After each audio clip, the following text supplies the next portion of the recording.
Corinthians chapter 12, and this is where they're teaching about the gifts of the Spirit. First thing he says, regarding your question about spiritual abilities and spiritual gifts, I don't want you to misunderstand. Another version says, I don't want you to be ignorant of this. You need to know these things.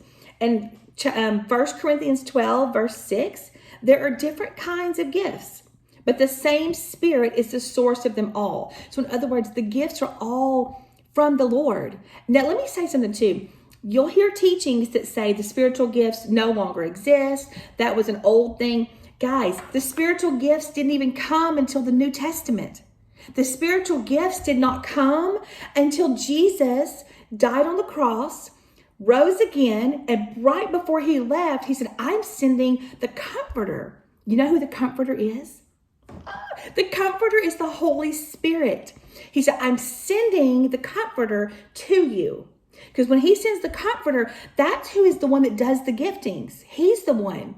That's where the giftings come from. It's from the Holy Spirit.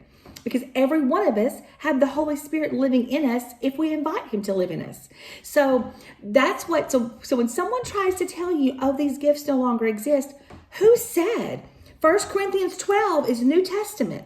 Why would we have a Bible teaching us to not be ignorant of the gifts of the Spirit if they no longer existed? And guys, I know they exist because I operate in these. I've used these giftings. I've seen them. We've seen college students, my children, other people's children, other adults, people all over the world. They're still operating in these gifts. So guys, don't be ignorant of the spiritual gifts that God has for you.